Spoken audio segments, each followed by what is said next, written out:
তিনি বুঝতে পেরেছিলেন যে জাতি গঠনের ক্ষেত্রে যুবকরা যদি ঠিকমতো যদি এগিয়ে না আসে, তাহলে দেশের অগ্রগতি কখনোই সম্ভব না।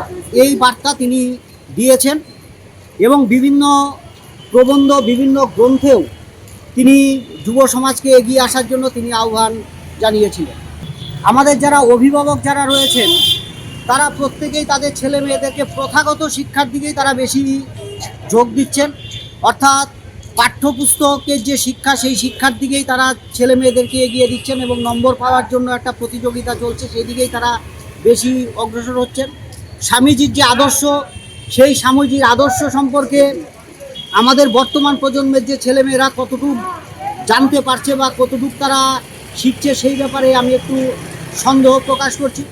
আমি আশা করব স্বামীজির যে উদ্দেশ্য, স্বামীজির যে আদর্শ, সেটা যেন আমাদের বর্তমান যে পাঠ্যপুস্তক, অর্থাৎ প্রথাগত শিক্ষার পাশাপাশি স্বামীজির জীবনেও যেন শিশুদেরকে বা ছাত্রছাত্রীদেরকে যেন শেখানো হয়। এটা প্রাসঙ্গিক, কেননা দেশ গড়তে ওরাই তো আগামী যুবক যুবতীরা, আমাদের দেশে তারাই আগামী। দেশ করতে তাদেরই এগিয়ে আসতে হবে। এবং আমাদের এই প্রযুক্তির যুগে আমাদের দেখা যাচ্ছে বেশিরভাগ যুবক যুবতীরা বেশি প্রযুক্তি নির্ভর হয়ে পড়ছে। প্রযুক্তি যদি হিতের জন্য হয় তাহলে ঠিক আছে, কিন্তু যেমন ধরো মোবাইল নিয়ে এখনকার যুবক যুবতীরা এত ব্যস্ত থাকে, তার ফলে আমার মনে হয় যে তারা যে সোশ্যাল ওয়ার্ক এগুলো যে হয়, তাদের এটাতে ইন্টারেস্টটা ক্রমে এদের কমে গেছে। কিন্তু এরকম হবে না, এরকম করা উচিত না। আমাদের উচিত, আমাদের যুবক যুবতীদের, আমাদের শিক্ষক শিক্ষয়িত্রীদের উচিত যে যুবক যুবতীদের সেই ভাবনাটা দেওয়া, যাতে তারা এগিয়ে আসে প্রত্যেকটা। কারণ সমাজে পার্ট আমরা সবাই, সমাজে কন্ট্রিবিউশন সবার থাকা উচিত। সমাজ সুন্দর হলেই দেশ সুন্দর হয়। সুতরাং দেশকে এগিয়ে নিয়ে যেতে অবশ্যই যুবক যুবতীদের আসতে হবে। দেখুন, বর্তমান পরিস্থিতিতে যুবক যুবতীরা আজকের দিনে নিজের ভবিষ্যৎই করতে পারছে না। তারা দেশ কী করে করবে? পড়াশোনা করছে, চাকরি পাচ্ছে না, পড়াশোনা করছে, কোনো জায়গায় কোনো স্কোপ পাচ্ছে না। সব জায়গায় নানা রকমভাবে তারা এত বেশি টর্চার হয়ে যাচ্ছে, মানসিকভাবে এতভাবে বিপর্যস্ত হয়ে যাচ্ছে যে তাদের জীবনে আজকের দিনে কোনো দিশা তারা পাচ্ছে না, কোনো দিক তারা ভালোভাবে তৈরি করতে পারছে না, যার জন্য তারা আজকের দিনে খুবই বিচলিত।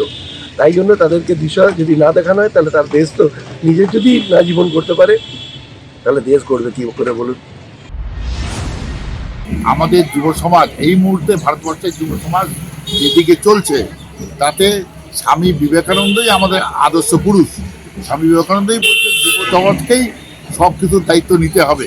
সে রাজনীতি বলুন, যেই কথা বলুন, খেলাধুলা, শরীরচর্চার সব কিছুর মাধ্যমে স্বামী বিবেকানন্দই একমাত্র আমাদের আদর্শ পুরুষ, যিনি বলেছিলেন যুব সমাজের ঘাড়েই সব দায়িত্বটা নিতে হবে।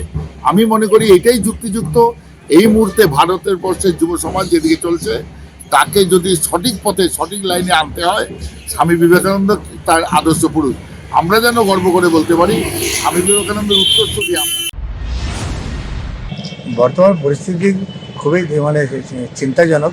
মানুষ এখন নিজেদেরকে নিয়ে এত ব্যস্ত, আর এই মোবাইলের নেশাতে এত মোবাইল ফোবিয়া হয়ে গেছে। মোবাইলে অন্যান্য জিনিস নিয়ে গুরুত্ব দিচ্ছে, কিন্তু আমাদের দেশ গড়ে যেন স্বামী বিবেকানন্দ যেগুলো বলে গেছেন, তাকে যদি ফলো করা হয় বা ওনাকে যদি মানা হয়, ওনার যা বিচার বিবেচনা উনি যেগুলো বানিয়ে দিয়ে গেছেন, তো আমার মনে হয় সবচেয়ে আদর্শ জিনিস হবে সেটাই, নিজেকে গঠন করা, সমাজকে গঠন করা, পরিবারের এবং নিজের কল্যাণের জন্য দারুণ জিনিস হবে। যে স্বামী বিবেকানন্দকে মানা হয়, সে প্রত্যেকটা ছেলে মেয়ে যুবক যুবককে আমি এগিয়ে আসার জন্য অনুরোধ জানাই।